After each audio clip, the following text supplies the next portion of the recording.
Vamos dar início ao nosso segundo painel temático sobre economia global, no qual discutir os efeitos de parcerias estratégicas para a economia global é essencial para avançar o entendimento da inserção internacional dos países.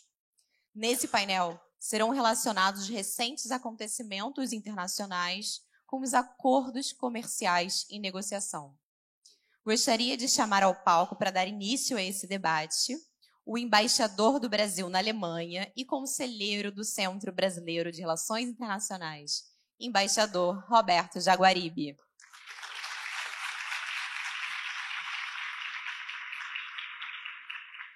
Convido ao palco a chefe da divisão da América do Sul do Serviço Europeu de Ação Externa, Veronique Lorenzo.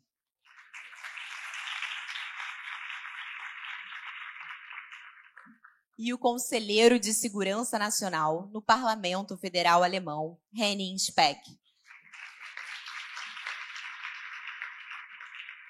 Sejam todos bem-vindos, tenham um excelente painel. Muito bom dia a todos, muito obrigado. É um grande prazer estar aqui nesse evento, na sua 20ª edição.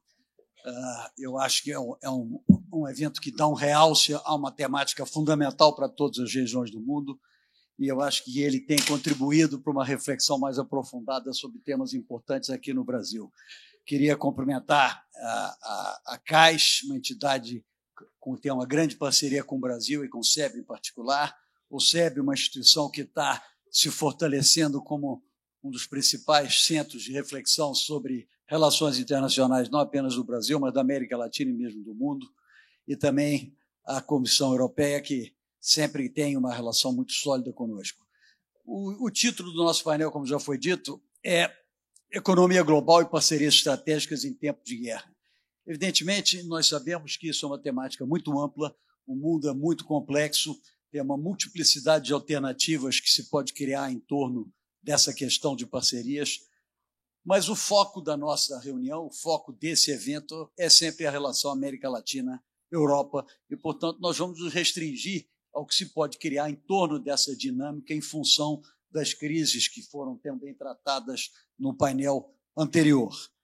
Evidentemente, eu vou apenas repetir, porque já acho que é um consenso, de que quando se fala nisso, e aqui eu vou usar a terminologia que foi criada pelo chanceler da Alemanha, num discurso esse ano, de Zeitenwende, que ele quer dizer mudança de tempos, né? Um ponto de inflexão nas questões globais, derivadas, nas palavras dele, da guerra, da invasão pela Rússia da Ucrânia, da questão da mudança climática e todas as mudanças que são derivadas da necessidade de uma ação emergencial e rápida a respeito desse tema, e, finalmente, dessa, não se diz um conflito, mas da rivalidade crescente, abarcando uma multiplicidade de áreas entre a China e os Estados Unidos, e que eu creio que é colocada de formas muito diversas, a ideia de que a China quer ser dona do mundo, ou que quer passar a ter primazia. Algumas outras pessoas pensam apenas que a China quer ter o seu caminho desimpedido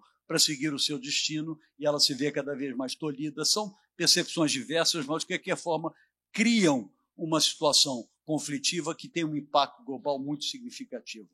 Não se pode negligenciar também, embora ultimamente ela tende a ficar esquecida, os efeitos da pandemia, que contribuíram para criar conturbações relevantes nas cadeias de provisão, que têm efeitos, inclusive, nessa matéria até hoje, e que geraram já uma reação também significativa com relação a essa questão de outsourcing de materiais em terceiras regiões.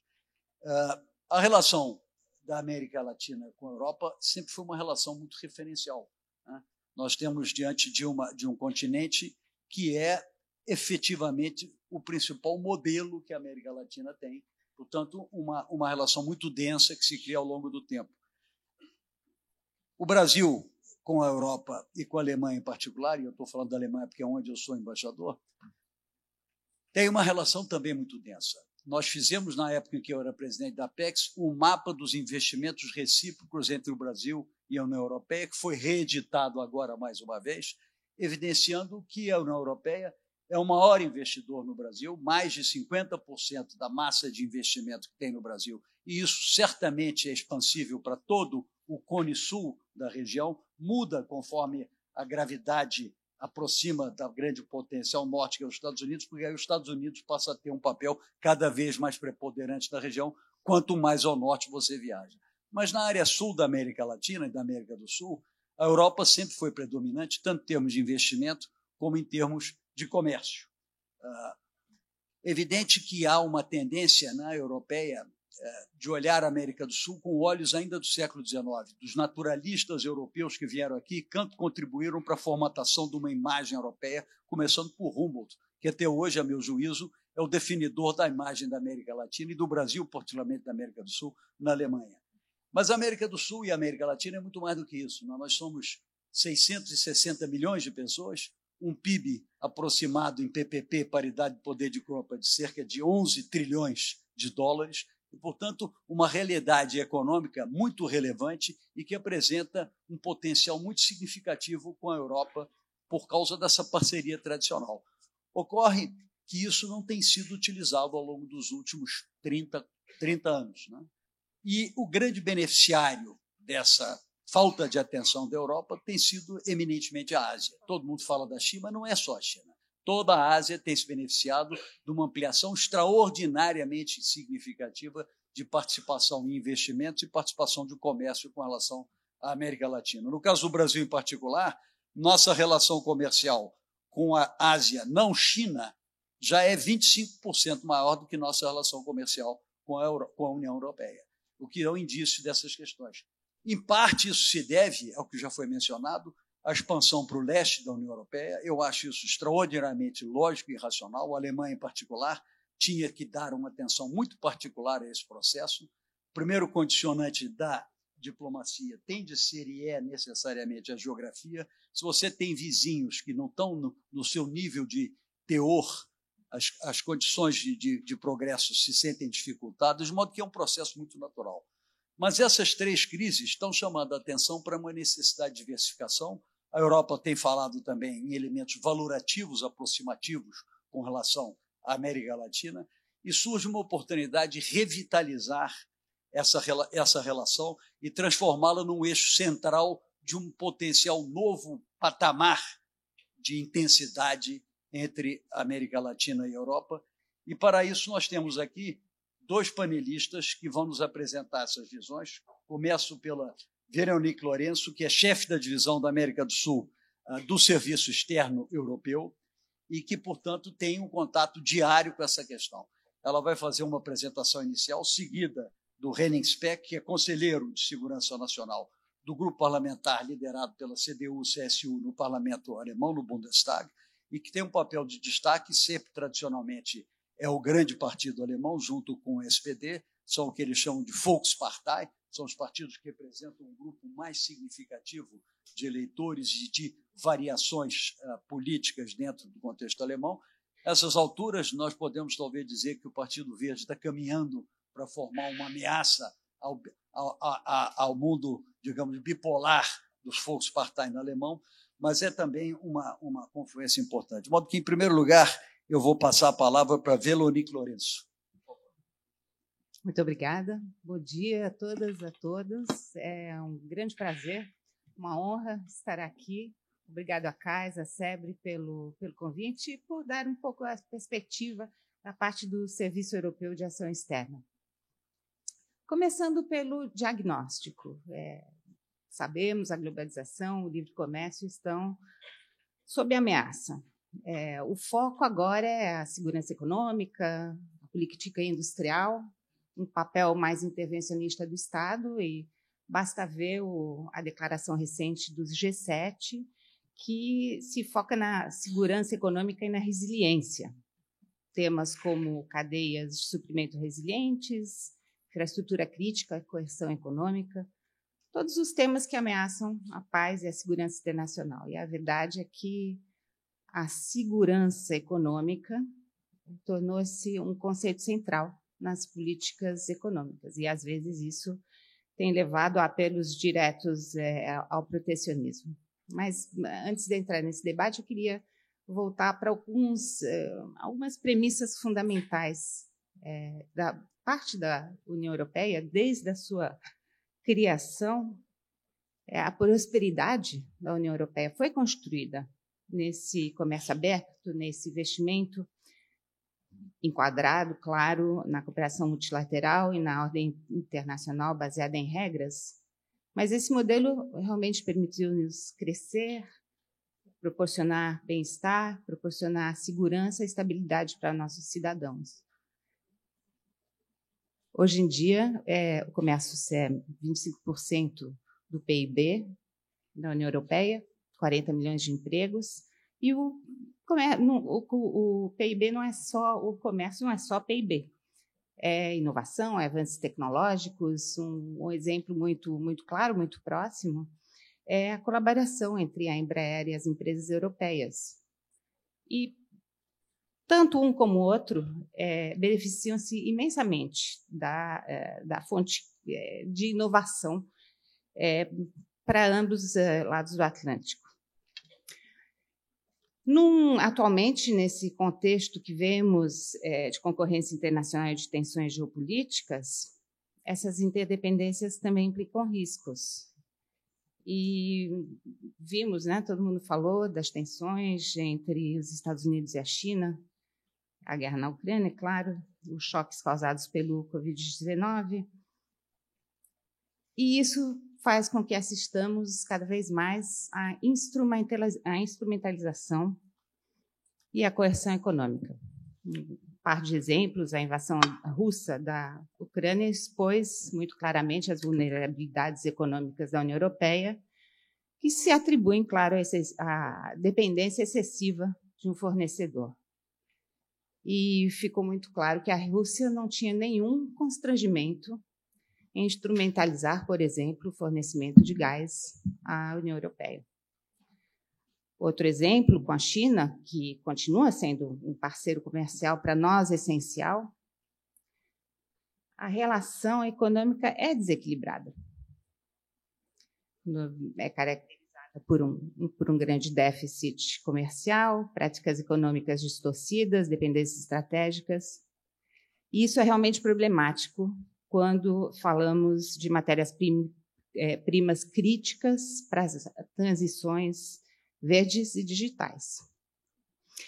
E o que é importante ressaltar aqui é que não somos os únicos a sofrer dessa vulnerabilidade. Qualquer país, qualquer região cuja dependência é excessiva, tanto em mercados de importação como de exportação, é vulnerável da mesma maneira. Portanto, a nossa prioridade é reequilibrar, reduzir os riscos das relações comerciais e de investimentos, mitigando essas vulnerabilidades e promovendo transparência, previsibilidade e reciprocidade. Vimos que essas interdependências são uma faca de dois gumes, são fonte de prosperidade e inovação, mas também podem ser uma ameaça. O problema hoje em dia é que há essa tentação, face a tantos desafios novos e múltiplos, de se retrair dessa globalização, e temos ouvido muita fala de decoupling, de nearshoring, e é importante, hoje em dia, evitar essas oscilações extremas do pêndulo, porque o protecionismo pode minar a própria base da nossa prosperidade, do nosso crescimento e da nossa segurança. Como os vínculos econômicos são realmente o motor do engajamento e da cooperação, mais fraca a integração das economias, mais o perigo do confronto. Portanto, o que a gente procura na União Europeia é modelar essas políticas de maneira cuidadosa, não falando de de-risking, falando de de-risking, não falando de decoupling, fazendo a diferença entre reduzir o risco e desacoplar. Para a União Europeia, a segurança econômica quer dizer encontrar o equilíbrio certo e, ao mesmo tempo, proteger. Nós já falamos muito da ordem internacional baseada em regras. É o que nós chamamos a autonomia estratégica aberta. E aqui eu enfatizo o aberta. Isso ocorre numa altura em que a ação coletiva, a cooperação internacional, é mais importante que nunca pelos desafios que enfrentamos. Também falamos disso. A área evidente é a mudança climática, é a preservação da biodiversidade. Claramente, só um esforço conjunto pode ter um impacto significativo. Mas também há outras áreas que estão surgindo e cuja importância começamos apenas a entender, como é o desenvolvimento digital, do qual vamos falar, em particular o papel da inteligência artificial. E só sabemos que esses desafios vão exigir um trabalho uníssono de países para acordar regras comuns. E para nós, como União Europeia, o objetivo é construir parcerias, consórcios confiáveis que compartem os mesmos valores. O que eu quero dizer é que as relações vão além da dimensão comercial, mesmo se o motor é essa dimensão comercial e econômica. E para a União Europeia, a pauta é concluir acordos de associação, promover cooperação e investimento através do que nós chamamos o Global Gateway, que, por exemplo, nos países ricos em matérias-primas, permite investimentos em infraestruturas produtivas e realizar uma aspiração que é legítima dos países em acrescentar valor e manter no país. Ou seja, a essência desses acordos é que eles são de benefícios mútuos, transparentes e que não visam a criar dependências. E aí, isso como se traduz na relação entre Europa e América Latina. Já falamos também da nossa intenção em revitalizar as relações com a América Latina. Os vínculos tradicionais são antigos, profundos, em termos humanos, culturais, laços políticos estreitos. Ambas regiões são claras defensoras da ordem internacional e nossas relações comerciais e de investimento, como disse o embaixador, são saudáveis. E a União Europeia é, de longe, o maior investidor na América Latina. A base é sólida, mas, atualmente, nós precisamos fazer mais. Meus colegas falaram da pauta birregional, da comunicação, da oferta da União Europeia que tem para a América Latina. Falamos da cúpula que vem aí no mês de julho, e que realmente quer redinamizar, reforçar essa relação. Dentro dessa relação birregional, que é feita de vários blocos, 2 alicerces são a parceria estratégica com o Brasil e o acordo do Mercosul. Parceria estratégica com o Brasil, que vem de 2007, não fez jus, nos últimos anos, ao seu nome, ao seu qualificativo de estratégico. E o esforço tem sido, nos últimos meses, de revitalizar, com visitas de alto nível de vice-presidentes, de comissários. Mencionou-se também a próxima visita da nossa presidente von der Leyen em junho, que visa confirmar o interesse em diálogos vários que são prioridades para ambas as partes, como podem ser meio ambiente e clima, desenvolvimento digital, energia renovável, também segurança e defesa. Mas o que atualmente preocupa mais e mais imediato são as negociações com o Acordo do Mercosul. Muita gente acha que é um acordo desfasado, já tem 20 anos de negociações. Eu acredito que é um acordo sumamente moderno, que responde aos desafios do mundo de hoje, e isso porque vai muito além de um acordo de livre comércio e oferece realmente um quadro para o diálogo político e a cooperação. É uma plataforma de engajamento de longo prazo em temas vitais, como podem ser na relação bilateral com o Brasil, mas também outras, são as cadeias promoção de cadeias de valor sustentáveis, energia renovável, desenvolvimento urbano sustentável, desenvolvimento digital. E esse acordo, acredito que pode ser o veículo principal no fortalecimento das nossas relações, tanto comerciais como políticas e fontes de importantes benefícios. Só para dar um exemplo, existem preocupações levantadas sobre o impacto do acordo na base industrial do Brasil, por exemplo. Mas eu acho que, bem utilizado, esse acordo pode ser fonte de um desenvolvimento real industrial no Brasil. Segundo um estudo recente do nosso colega Vinhas de Souza, as exportações brasileiras são muito mais diversificadas em comparação com a China e têm um componente manufatureiro muito maior, produtos sofisticados. Combinada com a análise do investimento direto estrangeiro, e como se mencionou, 60% provém da União Europeia, a União Europeia realmente, de fato, apoia o desenvolvimento industrial de setores industriais modernos no Brasil, desde automóveis até energias renováveis, e essa é uma oferta que traria inovação e tecnologia para o país.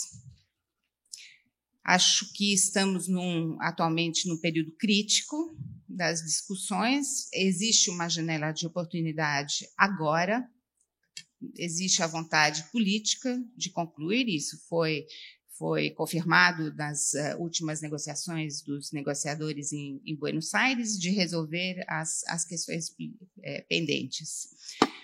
Sabemos, estamos cientes das preocupações do lado do Mercosul, na parte também agrícola, por causa da legislação autônoma, sobre toda a parte do Pacto Verde da União Europeia, mas acho que com diálogo e vontade política, essas arestas podem ser resolvidas, sem reabrir o acordo, que isso que é importante, e aproveitando a janela de oportunidade que a gente tem agora.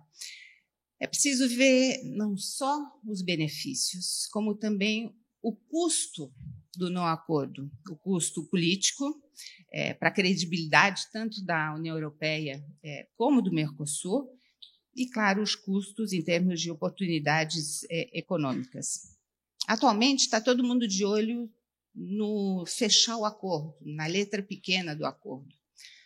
Mas eu acredito que é preciso tomar um passo atrás e não perder de vista the big picture, né? A imagem global, porque esse acordo é o que vai regir, é o que vai dar o quadro às nossas relações nos próximos 20 anos.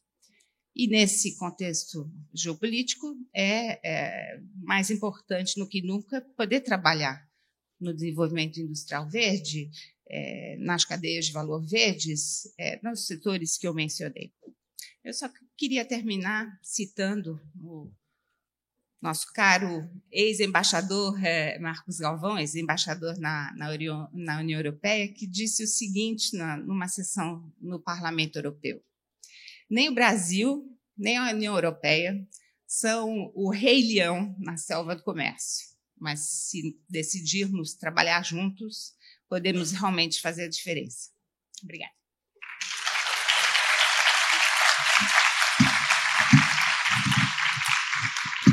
Muito bem, então passo a palavra ao Henning Speck, por favor. Thank you very much. I'm sorry, I'm still the... Muito obrigado. Eu sou o único que não está falando português nesse painel, mas, em primeiro lugar, eu gostaria de agradecer os organizadores, CAS, SEBRE e União Europeia por me convidar mais uma vez. É maravilhoso estar entre amigos e fazer parte deste debate tão importante.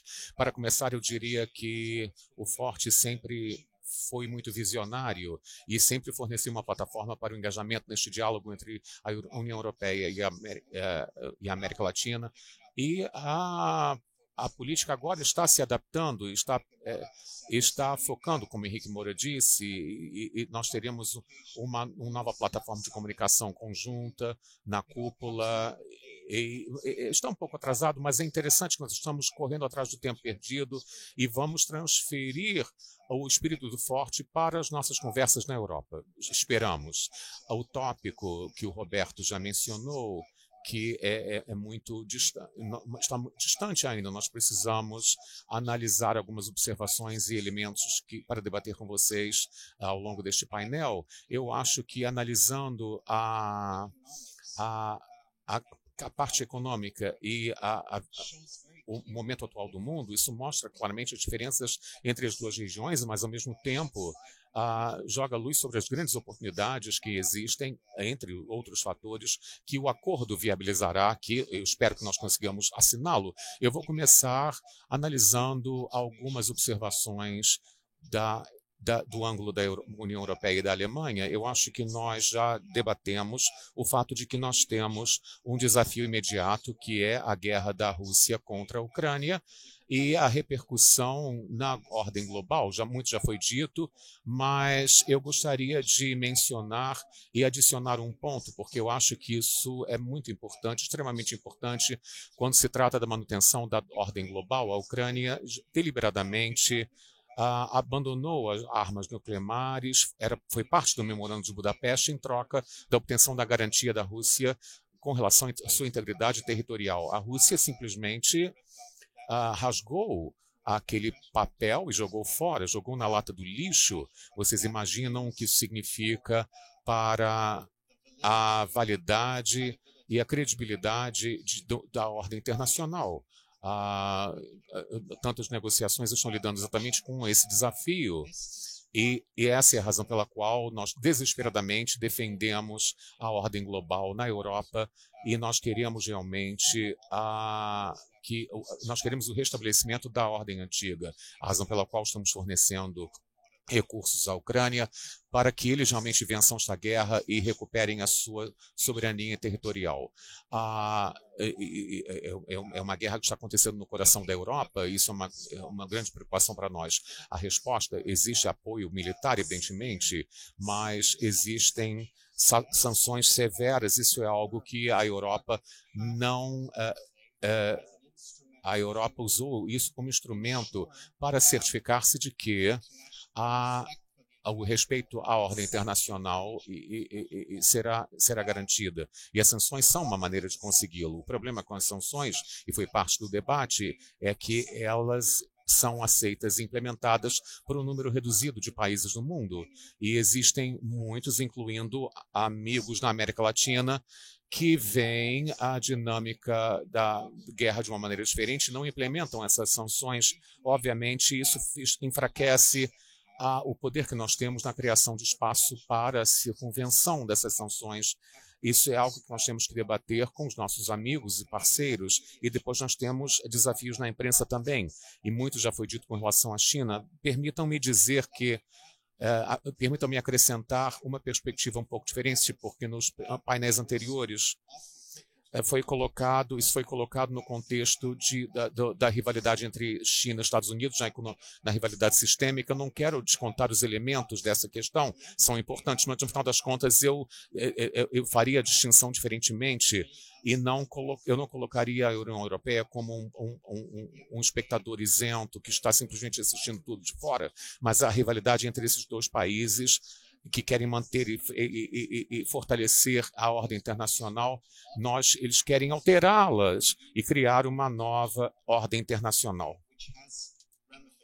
Que tem ramificações para todos nós. Eu quero realmente voltar agora para o comércio, a segunda parte desse tema, desse painel. Muito bem. O comércio pode realmente ser uma fonte de estabilidade, de confiança e de paz no final do dia. É isso que foi mencionado, esse é o pilar da história da Europa. Tudo que nós fizemos na Europa mostra que a Segunda Guerra Mundial foi um processo de integração econômica com a criação de um mercado único. Isso foi o que provocou a paz e tentou também abrir a outros, ou seja, é uma oferta fundamental que nós fazemos para o bloco ocidental também para estabelecer os países e proporcionar estabilidade e paz, uma coisa que é tão necessária se a gente viu os complexos recentes entre Sérvia e Kosovo. Portanto, existe um potencial enorme, Mas, por outro lado, o comércio pode ser também mal utilizado no sentido político. Isso é uma coisa que nos preocupa, porque cria dependência, especialmente pela China no passado recente. Existe evidência que não apenas temos um debate teórico sobre isso, mas olhemos também aos exemplos claros que nós temos sobre isso. A Lituânia, por exemplo, é um caso de um outro membro do Parlamento Europeu vai falar sobre isso. A Lituânia falou muito sobre a agressão comercial da China. Nós temos a Austrália, nós temos a Noruega, que foram castigadas economicamente pela China de um dia para o outro, decidindo não importar mais alguns produtos como meio de exercer a alavancagem política. É uma coisa muito concreta que está acontecendo e deve abrir os nossos olhos para não entrar no risco de uma dependência. E nós, eu falo como alemão, nós somos altamente dependentes em algumas instâncias, estamos embarcando numa nova estratégia com diversificando, digamos, os nossos parceiros comerciais, diversificando também as cadeias de valor, que é um elemento que está nos cercando a América Latina.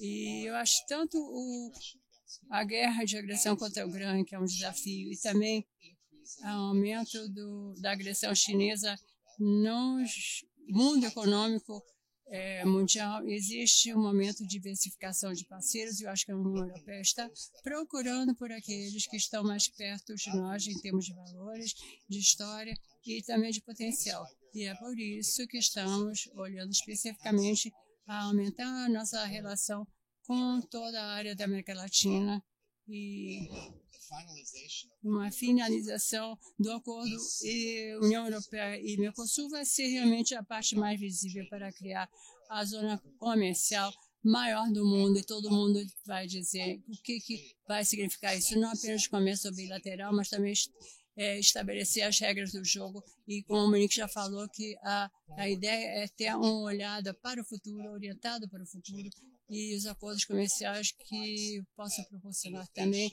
inovação, colaboração científica para então embarcar no valor agregado do século XXI em tantas áreas que podem lucrar com isso. E eu quero terminar então apenas dizendo que não podemos parar no ângulo comercial e econômico. No final do dia, o que a gente quer alcançar é uma parceria política muito mais madura que possa ser baseada nesse acordo comercial. E eu acho que a maior coordenação de alto nível com todos os assuntos que fazem parte da ordem global internacional. Nós estamos falando sobre direitos humanos, democracia e liberdade de fala e liberdade da imprensa. Tudo isso é um perigo e nós temos que assegurar que podemos realmente continuar com esses valores que são muito vitais e constitucionais para nossos países no final do dia. Eu vou parar com isso e gostaria muito de continuar a conversa.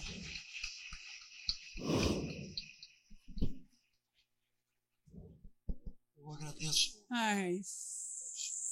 Thank you all for the presentation. It's very important, but I will have an additional role here because there's an absence of a Brazilian participation to give you an idea of our region regarding this subject.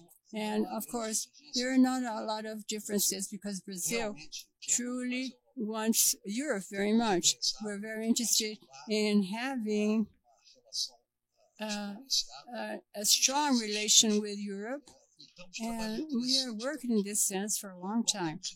We're not finding a lot of echo, but now it's an opportunity that we consider as extremely promising. And you'll know, we will repeat it now, we are in a system of international visits never seen before, even in other participation of President Lula's government. What we're seeing this year is totally never seen. The case of Germany mainly, we had the visit of the president and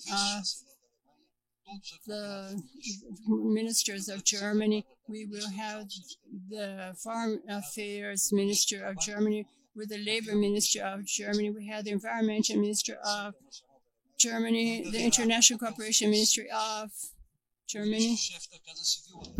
Que tem um papel muito parecido com o chefe da Casa Civil brasileira, de articulação geral do governo, e é um homem de direta e absoluta confiança do chanceler.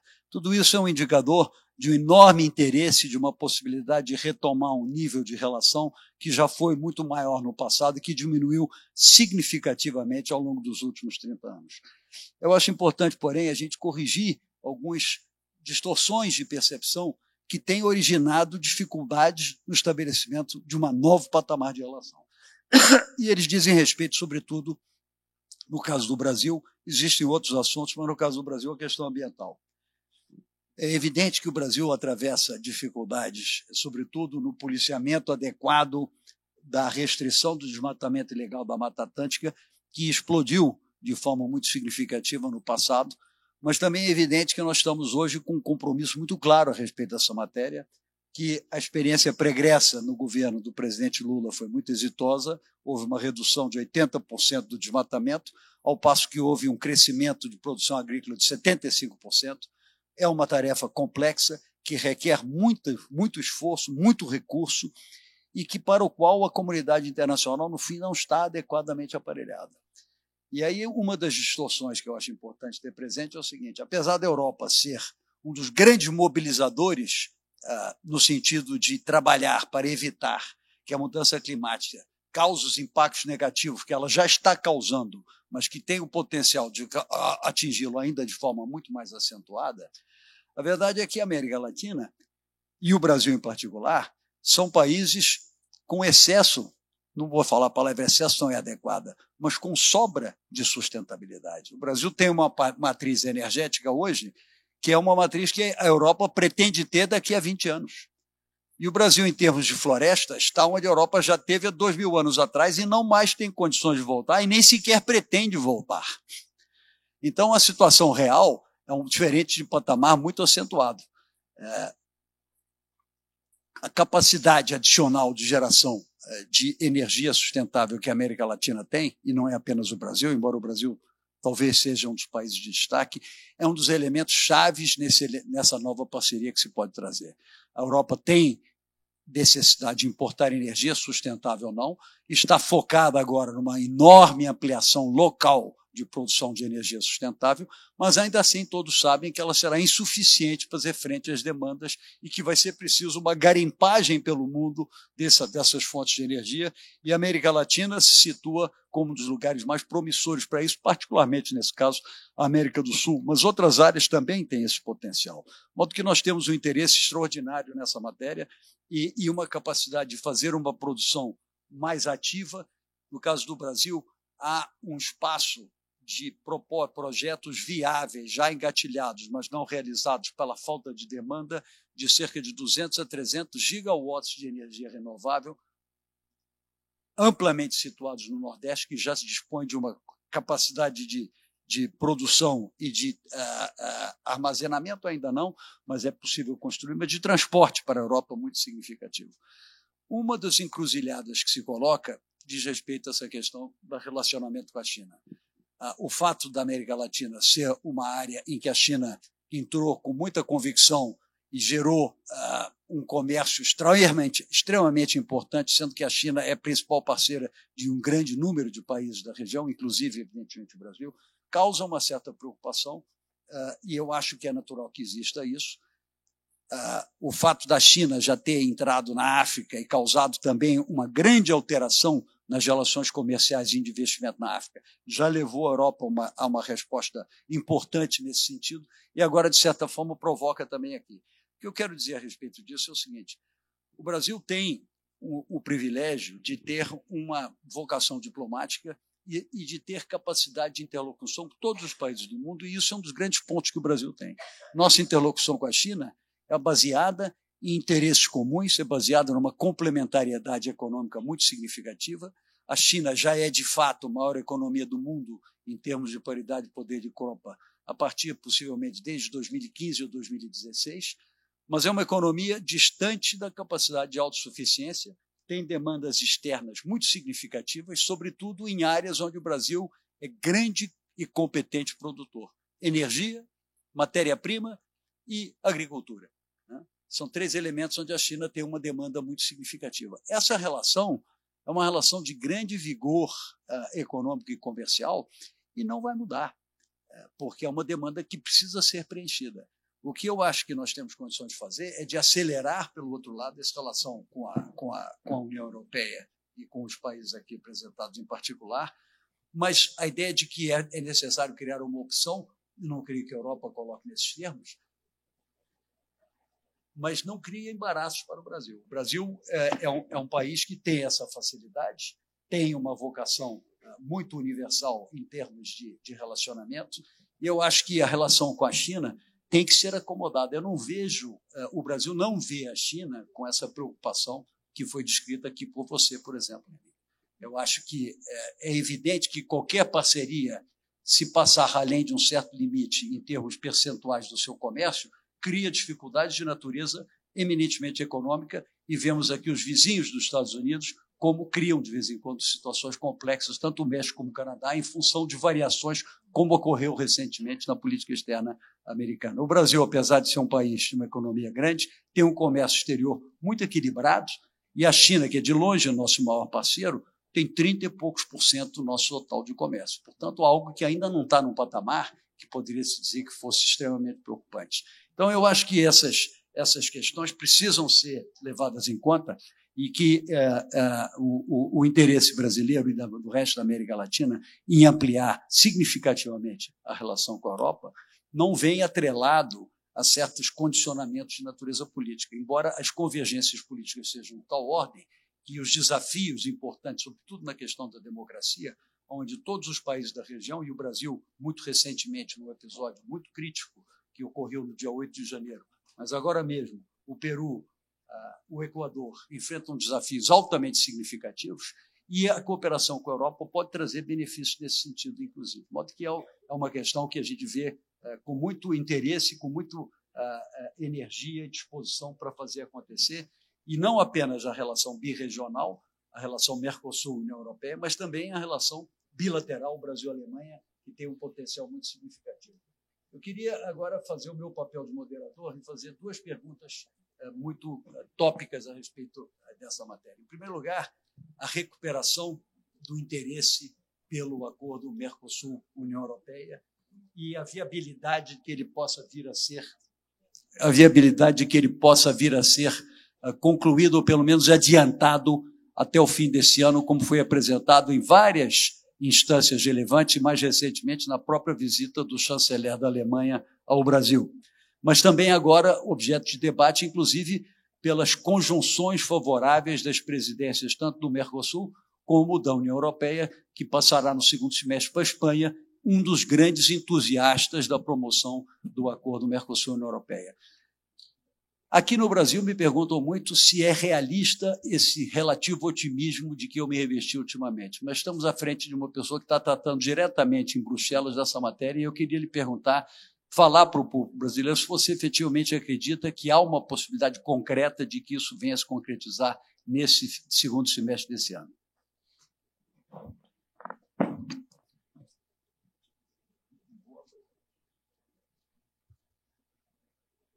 Vou responder. Muito obrigada. É uma pergunta chave e toda a nossa atenção está na conclusão do acordo do Mercosul. Para voltar um pouco atrás, nós concluímos tecnicamente o acordo do Mercosul tem 2 partes. Tem uma parte de comércio e tem um pilar que a gente chama de política e cooperação. O pilar comércio foi concluído tecnicamente em 2019.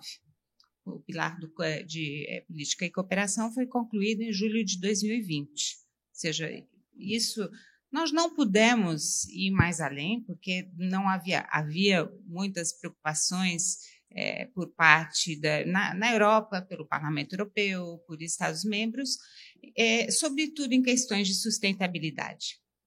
Por causa disso, se acordou, da nossa parte, o vice-presidente Dombrovskis, comissário do Comércio, se comprometeu em elaborar o que nós chamamos de um instrumento adicional, que conteria os compromissos, detalharia o que já está no acordo, detalharia o número de compromissos, sobretudo sobre sustentabilidade, sobre meio ambiente, sobre desmatamento. Demoramos muito em entregar isso à parte do Mercosul, e isso foi entregue finalmente em março desse ano. O que nós e nossos parceiros do Mercosul dizem com razão: vocês demoraram praticamente 2 anos em nos entregar esse documento, agora tenham paciência, precisamos de tempo para revisar.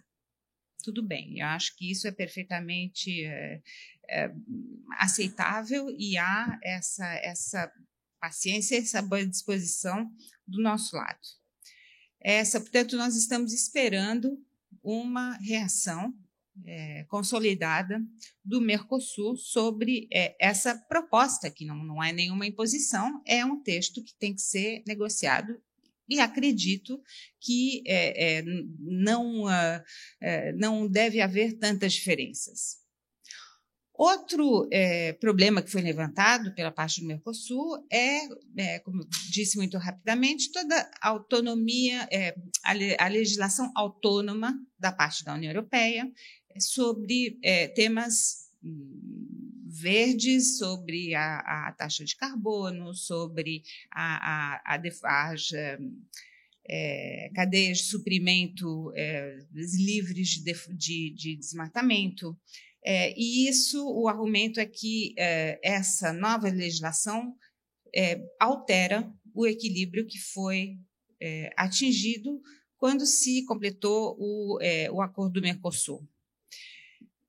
Aí, o que eu acho que precisa haver de uma parte, mais diálogo.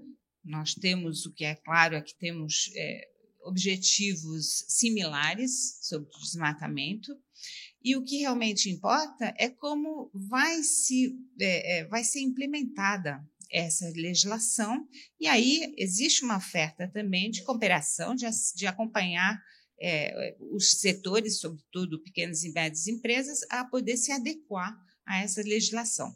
Outra vez, é uma conversa que pode ser resolvida, se houver, sempre e quando houver vontade política e visão a longo prazo.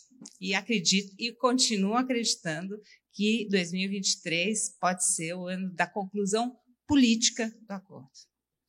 Muito bem. Bom, você, Reni, disse que lembrou a questão das sanções, a questão das convergências políticas, como sendo um ideário importante na visão futura do alinhamento estratégico da Europa, inclusive comercial. E citou que isso cria, inclusive, embaraços em função de algumas questões de experiências já vividas por alguns países europeus e outros no relacionamento comercial com a China.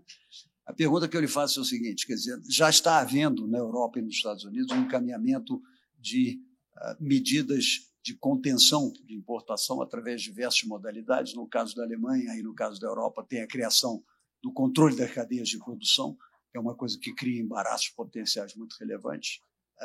A minha pergunta é dirigida a uma combinação desses elementos. A Europa vai criar, digamos, limites de convergência política dentro dos seus interesses comerciais? Ou seja, vai chegar a um ponto de dizer, não, além disso, isso não é possível mais esticar a corda em relação a essas questões? Como é que vai ser a relação, por exemplo, com a própria China, e como é que você vê o futuro com a América Latina dentro desse contexto de convergências necessárias para ter uma base de cadeia produtiva confiável? Well, first of all, of course, I would never compare. Claro, eu nunca compararia a China com como nós lidamos com o comércio com a América Latina. É uma comparação totalmente diferente.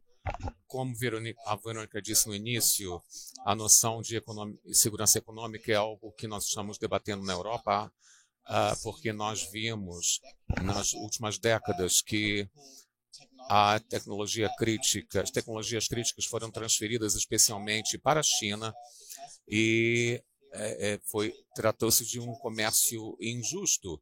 A China é uma economia liderada pelo governo, não é um mercado livre, ou seja, as companhias não decidem o que vão transferir e como eles querem proteger a sua tecnologia. Trata-se, na verdade, frequentemente, de uma decisão tomada pelo Partido Comunista da China, as suas instituições, e é a razão pela qual nós temos que analisar a questão e ter certeza que, se nós não pudermos garantir um plano homogêneo de interação, nós utilizaremos esses instrumentos de comércio para ter certeza de que nós teremos condições iguais para lidar com a China. Eu tenho uma opinião diferente com relação à América Latina. Eu não vejo a necessidade agora de colocar limites infligidos pela política sobre o comércio. É realmente o oposto. Eu acho que a filosofia do acordo Europa-Mercosul é um acordo de prosperidade mútua, inovações mútuas e oportunidades compartilhadas. Eu acho que uma direção que, analisando a perspectiva da Europa, isso não se aplica apenas à América Latina, mas a outras regiões do mundo também, o continente africano e a Ásia. Quanto maior o valor agregado ao processo produtivo, beneficiará outras partes do mundo além da Europa, especialmente se nós analisarmos a África. O valor agregado está sendo criado aqui, as matérias-primas estão sendo refinadas nos próprios países e não apenas exportados para os Estados Unidos ou a Europa ou outras regiões do mundo.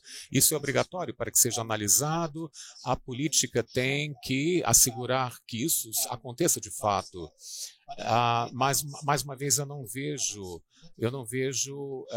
limites de natureza política, o que eu diria, e eu estou falando aqui do lado da oposição, eu sou bastante crítico, mas nós temos que adotar iniciativas na Europa para estarmos mais abertos em alguns campos, por exemplo, a agricultura é um deles. E no futuro, eu acho que, analisando essas questões, nós temos que terminar o painel, mas esse debate é muito difícil. Tenho ainda tempo, nós temos aqui tempo para pegar duas perguntas da plateia. Já vejo uma aqui na frente. Muito obrigado, Guilherme Valles, embaixador do Uruguai em Brasil. Mas não vou falar como embaixador do Uruguai no Brasil, mas como ex-embaixador do Uruguai na União Europeia. Quando começamos essas conversações, eu fui embaixador, tive o grande honor de ser embaixador do Uruguai na União Europeia, quando era Comunidades Europeia, imagine, primitivo. 1997 até 2000.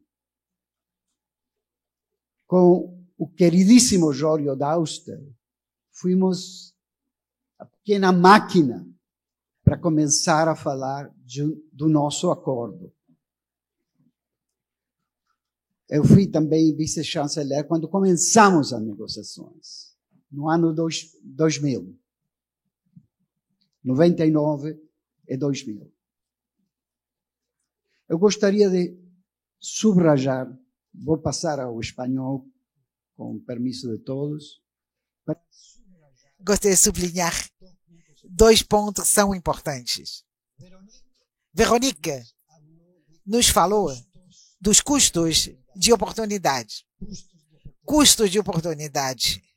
Novamente, qual seria o significado da perda e quanto poderíamos perder?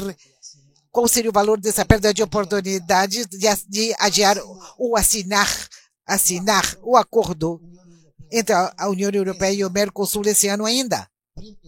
Em primeiro lugar, para o Mercosul, não podemos continuar questionando o pacto velho, o antigo.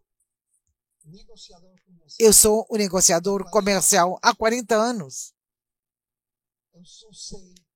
Eu só sei que o pacto verde vai prevalecer. Então, a gente terá que se perguntar, queremos continuar com esse pacto antigo, mas com o acordo com a Mercosul e a União Europeia que possibilite, como falou, SPEC, contar com plataformas para seguir. Formas em que nosso comércio pode encontrar as ruas, porque o Pacto Verde vai continuar. Então, temos uma só chance. Ter Pacto Verde e não ter acordo, ou ter Pacto Verde e ter acordo. Esse é o custo de oportunidades. A mesma coisa eu gostaria de dizer para a União Europeia. Os nossos mercados, os nossos exportações, de quando começamos 25 anos atrás, já têm outros destinos.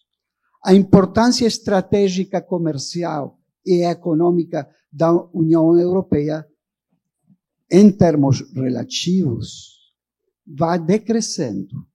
Então, esse custo de oportunidade, do ponto de vista meramente econômico, ter que ser tido em conta com realidade, com realismo, por a União Europeia. E terceiro ponto, embaixador, e o último. Eu sou negociador comercial há 40 anos. Mas, por favor, nessa revaluação que estamos fazendo do acordo, o mais importante não é o comercial. A grande notícia para o mundo, a grande notícia, embaixador Cosandei, para o Brasil, para o prestígio do Brasil, para a importância do Brasil, para a interlocução do Brasil no mundo, seria que o 2024 nos encontre na perfect storm with an agreement between Mercosul. Um acordo entre o Mercosul e a União Europeia, a única maneira de mudar e de começar a mudar é essa tempestade perfeita. Muito obrigado.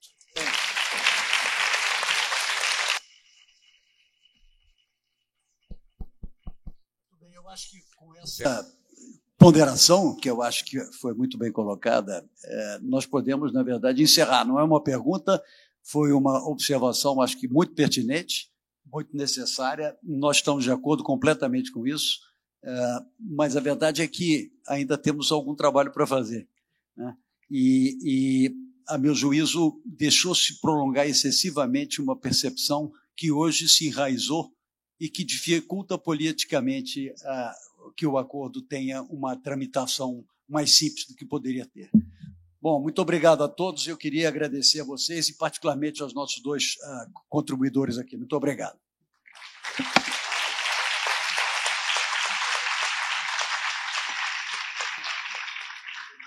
Obrigada, queridos palestrantes. Obrigada ao nosso público. Eu lembro a vocês que amanhã nós continuaremos com mais 2 painéis muito interessantes e importantes sobre os temas de inteligência artificial e rivalidades sistêmicas. Por favor, não se esqueçam de trazer as credenciais de vocês para vocês terem acesso ao Museu do Amanhã. Então, até amanhã às 9 horas no horário de Brasília e às 14 horas no horário de Bruxelas.